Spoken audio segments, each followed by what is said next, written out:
4.1 प्रस्तावना। विदेश नीति निर्माण की प्रक्रिया कुछ अर्थों में घरेलू कार्यक्षेत्र में सार्वजनिक नीति निर्माण से अधिक भिन्न नहीं है।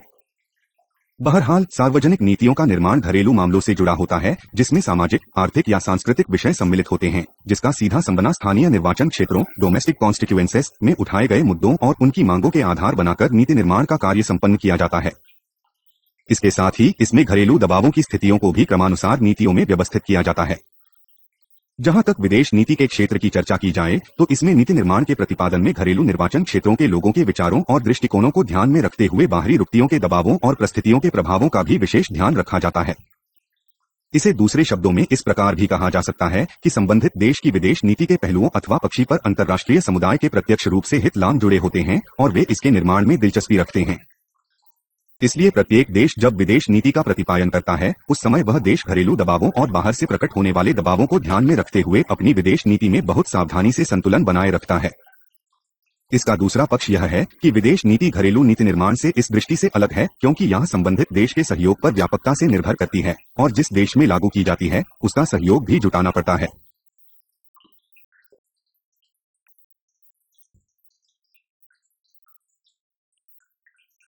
जैसा कि हमने इस परिप्रेक्ष्य में देखा है कि ऑस्ट्रेलिया सरकार भी जब अपनी विदेश नीति का निर्माण करती है तो वह अनेक संसदीय लोकतांत्रिक देशों की तरह ही 2 दिशानिर्देशों पर कार्य करती है। एक तरफ वह राजनीतिक, सैन्य, आर्थिक और अन्य क्षेत्र की निर्मित परिधि बेल्टेनारे में भूमंडलीय व्यवस्था का ध्यान रखती है, जिसका उसे प्रभावी देश की विदेश नीति की कार्यसूची के प्रभाव का लगातार दबावों का सामना करना होता है। दूसरी ओर घरेलू प्रभावों या आंतरिक प्रभावों का दखल भी कम नहीं होता है, जो देश में विदेश नीति निर्माण में विदेश नीति के उद्देश्यों और उसकी प्राथमिकताओं को पुनर्व्यवस्थित करने में अपना दबाव बनाए रखते हैं, अथवा हम यह कह सकते हैं कि वे महत्वपूर्ण भूमिका निभाते हैं। इन मानदंडों के विपरीत भी कोई देश जब विदेश नीति का निर्माण करता है तो वह देश अपने विदेशी कार्यों के क्षेत्र में अपने मुद्दों सहित अपनी पसंद और अपने हितों को सर्वोपरि रखने का प्रयास करता है। उपर्युक्त संकंतित विषयों को ध्यान में रखते हुए इस इकाई में ऑस्ट्रेलिया की विदेश नीति और उसके कार्यान्वयन का विस्तार से विश्लेषण किया गया है। इसके साथ ही इकाई में ऑस्ट्रेलिया में प्रचलित नीति निर्माण परिवेश या वातावरण पर विस्तार से चर्चा की गई है और जन तत्वों की भी स्पष्ट किया है जो इस परिवेश को बनाने में सहयोग देते हैं या वे तत्व उत्तरदायी होते हैं। इसके अतिरिक्त ऑस्ट्रेलिया की विदेश नीति की स्थापना, संवहनात्मक ढांचे और पूर्ववृत्त, इसकी संरचना और इसकी एकत्रित करने का तरीका और विदेशी संबंधों को मूर्त रूप देने में सहयोग प्रदान करने वाले घरेलू तथा विदेशी क्षेत्रों में विभिन्न निर्वाचन क्षेत्रों के विचारों एवं अवधारणाओं को सम्मिलित करने के कार्य में विस्तार से विवरण प्रस्तुत किया गया है। 4.2 उद्देश्य। इस इकाई का अध्ययन करने के पश्चात आप एक राष्ट्र की विदेश नीति के प्रतिपादन में घरेलू विभिन्नताओं की भूमिका और अंतर्राष्ट्रीय परिवेश के संबंध में जान सकेंगे। ऑस्ट्रेलिया की विदेश नीति की संरचना, प्रक्रिया और उसके कार्यान्वयन की चर्चा कर सकेंगे।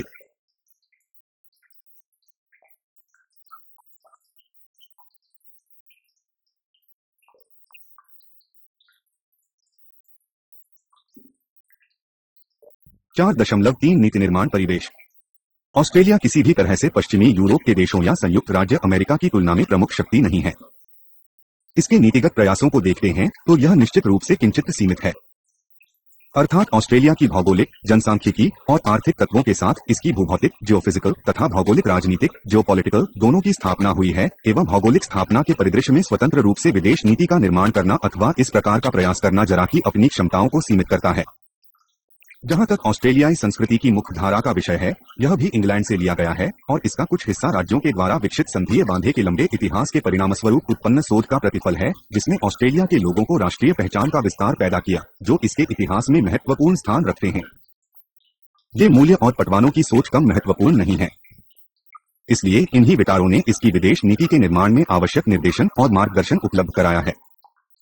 ऑस्ट्रेलिया की सरकार की लोकतांत्रिक व्यवस्था का अधिकतम हिस्सा विरासत अथवा उत्तराधिकार के रूप में प्राप्त हुआ है। इसी तरह से अपने मूल्यों और पहचान को प्राप्त किया गया है, जिसके माध्यम से राष्ट्रीय और अंतर्राष्ट्रीय संदर्भ में नीति निर्माण के मुक्त और बहुलवादी आदर्श की स्थापना में सहयोग प्रदान किया गया है।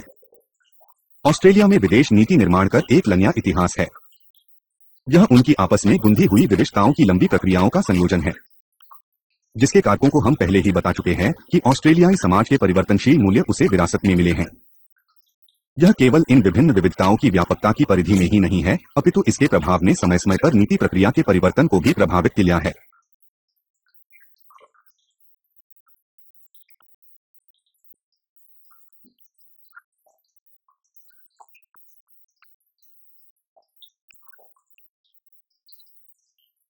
ऑस्ट्रेलिया जैसे देश में विदेश नीति के निर्माण के लिए किसी भी विचार में राज्य उपकरण या शासन तंत्र से लेकर सामाजिक स्तर पर उत्पन्न विभिन्न प्रकार के प्रभावों के पुनरीक्षण के लिए आवश्यक तंत्र का उपयोग किया जाता है।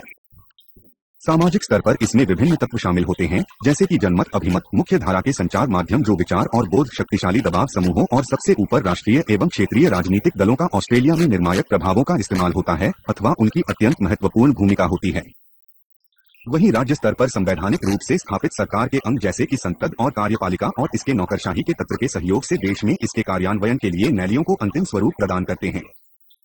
प्रत्येक स्तर पर समाज के विभिन्न तत्वों और सरकार की विभिन्न संस्थाओं का लगातार आपसी तालमेल बना रहता है, जिनका अंतिम विश्लेषण एवं विचार विमर्श नीति के विषयों को ठोस स्वरूप प्रदान करते हैं। दूसरे शब्दों में हम यह कह सकते हैं कि यह प्रक्रिया असाधारण रूप से भी प्रकार से लगातार जारी रहती है, जिस सामाजिक स्तर अथवा राज्य स्तर पर विषयों का निर्धारण किया जाता है और नीति निर्माण के होंचे की रूपरेखा तैयार की जाती है। उपर्युक्त विचार को ध्यान में रखते हुए निम्नलिखित भागों में विभिन्न तत्वों की रूपरेखे के साथ साथ उसके सार जो सामाजिक और राज्य स्तर पर नीति चयन और उसके प्रतिपादन को प्रभावित करते हैं का विस्तार से विश्लेषण करने का प्रयास किया गया है। 4.4 समाजीय तत्व। सभी लोकतांत्रिक समाजों में नीतियों को लागू करने में सामान्य नागरिक वर्ग की अवधारणा की परसेप्शंस और उनकी आकांक्षाओं एस्पिरेशंस का निश्चित रूप से प्रभाव पड़ता है। दूसरे शब्दों में व्यापक समुदाय विदेश नीति के मुद्दों को अवलोकन करता रहता है, जिससे नीति की चयन प्रक्रिया पर उनका निश्चित रूप से प्रभाव पड़ता है। जब सरकार नीतियों को विकसित करती है तब है लोगों की सामान्य अवधारणाओं को अपने निर्णयों में शामिल करती है। इस विस्तार से इस प्रकार कहा जा सकता है कि लोगों की प्रवृत्तियों और विश्वासों का नीति प्रतिपादन के व्यापक मापदंडों के संशय पर स्पष्ट रूप से प्रभाव पड़ता है। 4 अप्रैल 2001 जनमत संग्रह। 4 अप्रैल 2001 जनमत संग्रह। जनमत की चर्चा में सामान्य लोगों का मत और अभिजात या कुलीन वर्गों के मत में हमें अंतर करना होगा। सामान्य लोगों के मतों की तुलना में अभिजात वर्ग प्रायः प्रत्यक्ष और महत्वपूर्ण नीति निर्माण की प्रक्रिया में हस्तक्षेप करते हैं। यह सब उनकी शक्तिशाली स्थिति और पदों को कारण होता है। ये लोग सरकार के प्रमुख पदों पर काबिज होते हैं। इसके साथ ही प्रतिपक्ष के नेता, संचार माध्यम में जनमत तैयार करने वाले लोग, व्यापारिक समुदाय और अन्य दबाव समूह इसी वर्ग के होते हैं जो अभिजात वर्ग का मत तैयार करने में शामिल होते हैं। बहरहाल अभिजात वर्ग का मत सामान्य लोगों की विदेश नीति की मनोदशा द्वारा उपलब्ध कराए गए एक शिथिल ढांचे के तहत विकसित होता है। यद्यपि अनेक अवसरों पर विशिष्ट मुद्दे जो राजनीतिक या आर्थिक हो सकते हैं का निर्धारण प्राय अभिजात वर्गीय के मात्र मति पर सरकार द्वारा निश्चित किए जाते हैं। कुछ बड़े मुद्दों पर, उदाहरण के लिए प्रमुख मुद्दों में शामिल होने यानी वियतनाम का प्रमुख युद्ध अपरम करने में सम्मिलित होना इत्यादि मामलों पर यदि सामान्य लोगों का जनगणना प्राप्त नहीं किया तो केवल सरकार के लिए इस प्रकार के निर्णय लेना बहुत ही कठिन कार्य होगा। परंतु समय के साथ साथ जनमत भी बदलता रहता है। संघीय बांचे के दौरान ऑस्ट्रेलिया में श्वेत लोगों का बहुमत थी तथा वे श्वेत लोग अपने आप को ऑस्ट्रेलिया में यूरोप के प्रतिनिधि में देखते थे और क्षेत्रीय परिवेश में अपनी संभावित उपस्थिति को वहीं के मूल निवासियों के विरुद्ध मानते थे। प्रारंभिक वर्षों के दौरान ऑस्ट्रेलियाई जनमत इंग्लैंड सम्राट के प्रति अपनी सहयोग आस्था रखते थे और इसके पश्चात संघ राज्य अमेरिका से गठबंधन होने के पश्चात और एशिया से अनेक बार चुनौतियां मिलने के पश्चात इनका जनमत संयुक्त राज्य अमेरिका की ओर हो गया था। किंतु द्वितीय विश्व युद्ध के अंत तक या इसके कुछ स्टेट ऑस्ट्रेलिया की संख्या अत्यंत कम हो गई थी और भारी संख्या में एशियाई लोगों का ऑस्ट्रेलिया आवारा आरंभ हो गया था तथा जनमत की दिशा बदलकर एशिया के साथ संबंध स्थापित करने के लिए प्राथमिकता दी जाने लगी थी। ऐसी स्थिति में ऑस्ट्रेलिया सरकार की यूरो केंद्रित विदेश नीति को बरकरार रखने में सरकार के सामने अनेक कठिनाइयां आने लगी। इसमें कोई शंका नहीं है कि 1980 के दशक और 1990 के दशक में ऑस्ट्रेलिया की विदेश नीति में नवीन परिवर्तन होने आरंभ हो गए थे। परंतु कुछ पर्यवेक्षकों का मानना है कि यह परिवर्तन ऑस्ट्रेलिया की अर्थव्यवस्था की अनिवार्यताओं का परिणाम था, न कि उस समय के प्रचलित जनमत का प्रभाव। यद्यपि सरकार अपनी नीति विवरणों में यह स्वागत करती रही थी कि ये परिवर्तन एशिया की ओर उन्मुख हैं, जो ऑस्ट्रेलिया के लिए एक नवीन दृष्टि का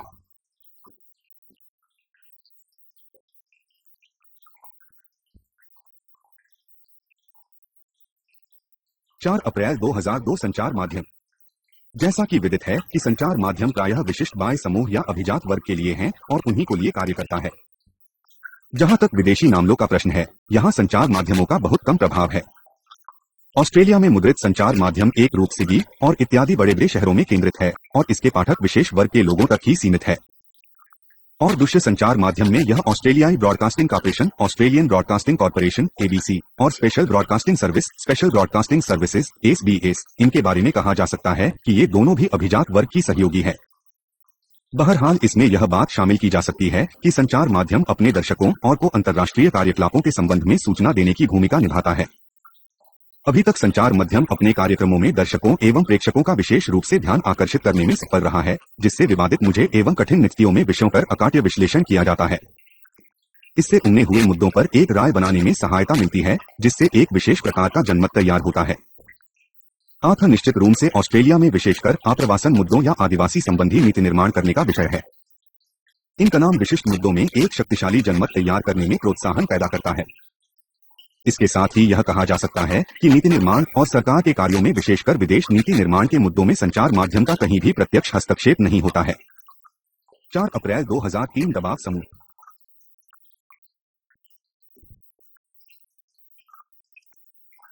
4 अप्रैल 2003 दबाव समूह। ऑस्ट्रेलियाई समाज में जनमत या संचार माध्यमों द्वारा निर्मित जनमत के विपरीत विशिष्ट हत्यों या हित साधन के लिए संगठित समूहों के और दबाव समूहों के प्रतिनिधियों द्वारा नीति निर्माण को प्रभावित किया जाता है। परंतु ऑस्ट्रेलिया में नीति सूत्रीकरण करने पर दबाव समूहों की भूमिका एक विशेष प्रकार के दबाव समूहों की इच्छाओं के आधार पर होती है। ये समूह अलग अलग होते हैं। उदाहरण के लिए ये दबाव समूह विभिन्न भागों में होते हैं, जैसे ऑस्ट्रेलियाई निर्माता संघ, ऑस्ट्रेलियन चेंबर्स ऑफ मैन्युफैक्चरर्स, ऑस्ट्रेलियाई मजदूर संघ परिषद, ऑस्ट्रेलियन ट्रेड यूनियंस काउंसिल तथा ऑस्ट्रेलियाई खनन उद्योग परिषद, ऑस्ट्रेलियन माइनिंग इंडस्ट्री काउंसिल इत्यादि। इनकी अभिरुचि या हित लाम के विषय शुल्क, सीमा शुल्क, मजदूरों के अधिकार और निवेश संबंधी नियमों तक ही व्यापक रूप से केंद्रित होते हैं। इसे दूसरे शब्दों में इस प्रकार कहा जा सकता है कि ये दबाव समूह अपने छोटे छोटे भागों के कार्यों के लिए अभियान चलाकर अपना दबाव बनाने का प्रयास करते हैं। इसके अतिरिक्त यही कुछ प्रगतिशील बचाव समूह भी है, जैसे Australian conservation foundation, Amnesty international, पूर्वी तिमोर स्वतंत्रता समूह, ईस्ट टाइमर इंडिपेंडेंस ग्रुप, जिनकी रुचि विश्वव्यापी पर्यावरण और मानव अधिकार मुद्दों से संबंधित होती है। कभी कभी ये दबाव समूह इन मुद्दों पर बहुत शक्तिशाली प्रदर्शन करते हैं और अपनी बात को मनवाने के लिए देश के बाहर के दबाव समूहों के साथ मिलकर देश में दबाव बनाने का प्रयास करते हैं। इन दबाव समूहों द्वारा अपनाई जाने वाली तकनीक जनमत निर्मित मारने वाले लोगों से बिल्कुल भिन्न होती है। ये लोग सीधे ही कार्यपालिका पर अपना ध्यान केंद्रित करते हुए लक्ष्य निर्धारित करते हैं, जहां पर ऑस्ट्रेलियाई विदेश नीति सरकार द्वारा निर्मित की जाती है। इसके लिए वे मंत्री परिषद के सदस्यों और लोकसभा के सदस्यों के साथ संपर्क और अपनी और मिलाने का भरसक प्रयास के साथ साथ व्यापक जन अभियान बनाकर अपनी मांगों को मनवाने के लिए दबाव बनाते हैं। 4 अप्रैल 2004 राजनीतिक दल।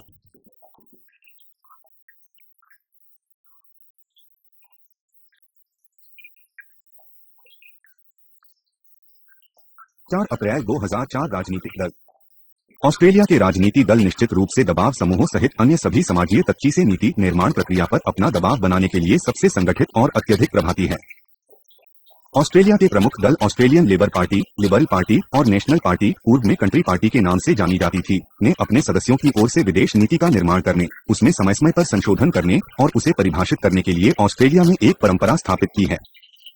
यह ध्यान में रखा जाना चाहिए कि इनके राष्ट्रीय और स्थानीय स्तर या समाविष्ट संगठनात्मक ढांचे या संरचना के अंतर्गत कुछ अंतराल के बाद ये एरामी राष्ट्रीय दल राष्ट्रीय सम्मेलन में अपनी नीतियों के निर्धारण और उन्हें लागू करने के संबंध में संकल्प पारित बांटते हैं तथा इस पर कायम रहने और उन्हें अपनाने एवं लागू करने के तरीकों की सार्वजनिक रूप से घोषणा करते हैं कि वे अपने शासन में इन्हें लागू करेंगे। जबकि इन संकल्पों को पार्टी के राष्ट्रीय मंचों पर प्रायः इन पर विचार किया जाता है और विवरण किया जाता है तथा इसके उद्देश्य पार्टी वो सामान्य दृष्टिकोण को प्रदर्शित करना, दैनिक कार्यों में लागू करना और उनके दिशा निर्देश तय करना होता है। वैसे शासन में जब कोई पार्टी होती है तो नीति के व्यावहारिक दृष्टिकोण को अधिक प्रभावित करने का प्रयास नहीं करती है। 4 मई 2002 कार्यपालिका। सरकार की कार्यपालिका या कार्यकारी शाखा में 2 प्रमुख पद होते हैं, एक प्रधानमंत्री और दूसरा विदेश मंत्री।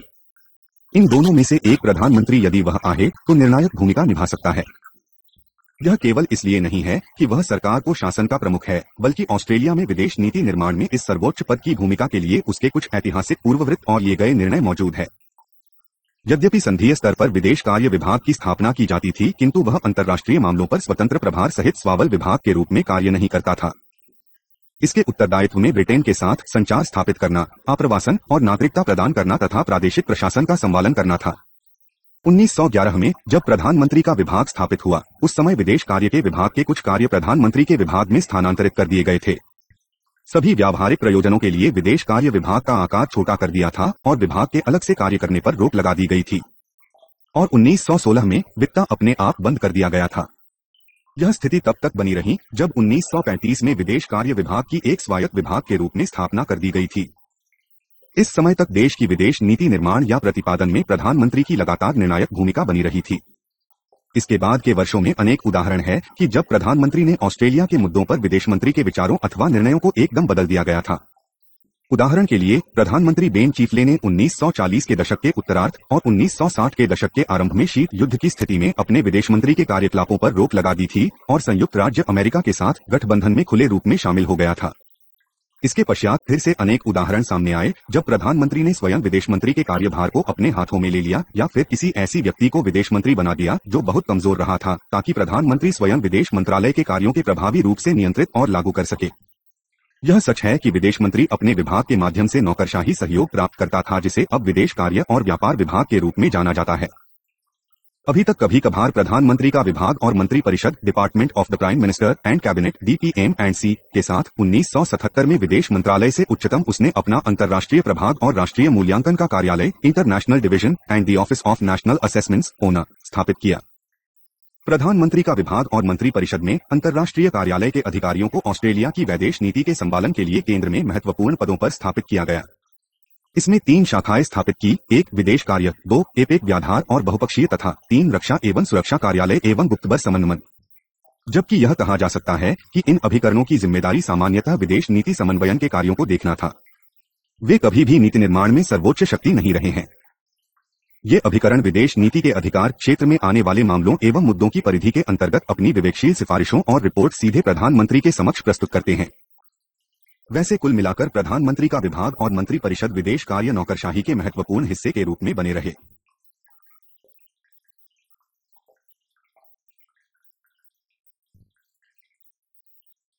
4 मई 2003 विदेश कार्य और व्यापार विभाग।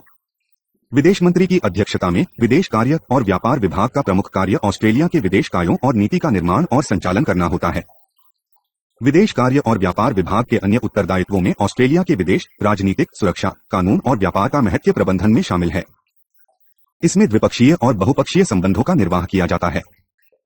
इसके अतिरिक्त 3 अभिकरणों ऑस्ट्रेलियाई अंतर्राष्ट्रीय विकास अभिकरण, Australian agency for international development (AUSAID), ऑस्ट्रेलियाई व्यापार आयोग, ऑस्ट्रेलिया ट्रेड कमीशन (AUSTRADE) तथा ऑस्ट्रेलियाई गुप्तचर सेवा, Australian security intelligence services (ASIS) के माध्यम देश के बाहरी देशों में सांस्कृतिक, व्यापार और सार्वजनिक कार्यक्रमों का आयोजन किया जाता है।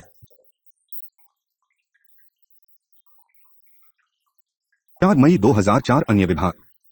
अन्य विभाग बटा मंत्रालय कार्यात्मक नीति उत्तरदायित्वों का निर्वहन करते हैं, जिनमें रक्षा विभाग डिपार्टमेंट ऑफ डिफेंस (DOD) सबसे अधिक महत्वपूर्ण है। वहीं विदेश नीति के मामले से संबंधित रक्षा विभाग के तत्व अधिक सुदृढ़ और सहज है। इसका संबंध विदेश नीति से है तथा रक्षा विभाग की जिम्मेदारी ऑस्ट्रेलिया की प्रतिरक्षा और सुरक्षा करना है। शीत युद्ध की अवधि में जबकि सुरक्षा का मुद्दा देश की विदेश नीति की कार्यसूची में सबसे प्रमुख और महत्वपूर्ण था, उस समय रक्षा विभाग ने ऑस्ट्रेलिया के अंतर्राष्ट्रीय संबंधों को विधिवत बनाए रखने के लिए दिए गए निर्देशन की भूमिका बहुत ही कठिन थी, जिसका निर्वाह बहुत ही बेहतर तरीके से किया गया था। शीत युद्ध के समापन होने के पश्चात रक्षा विभाग के नए आदेश, चाहे वे ऑस्ट्रेलिया की सहयोगात्मक सुरक्षा के लिए बढ़ते हुए हितों के रामबंध में रहे हो अथवा अंतर्राष्ट्रीय आतंकवाद से निपटने के लिए किया गया संघर्ष रहा हो, इसका प्रभाव विदेश नीति के निर्माण में बहुत ही व्यापक और महत्वपूर्ण रहा है। इस तरह से हम देखते हैं कि रक्षा विभाग तथा विदेश कार्य और व्यापार विभाग के बीच घनिष्ठ संबंधों का स्पष्ट संकेत मिलता है, जिन नीतिगत और ऑस्ट्रेलिया के समक्ष आने वाली कठिनाइयों का निराकरण बहुत ही महत्वपूर्ण और देश के हित में सिद्ध हुआ था।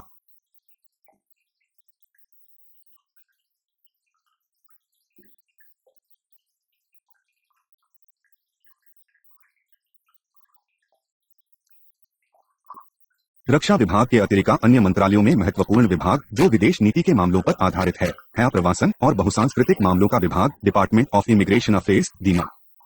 इसे हाल ही के दिनों में नया नाम आप्रवासन और नागरिकता विभाग दिया गया है।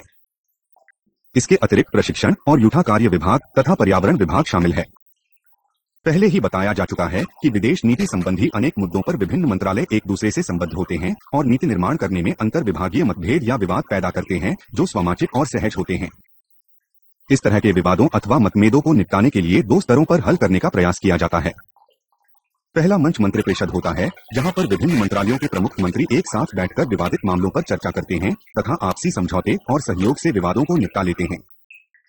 विवादों को हल करने का एक दूसरा स्तर है विभिन्न मंत्रालयों की बनी हुई समितियां।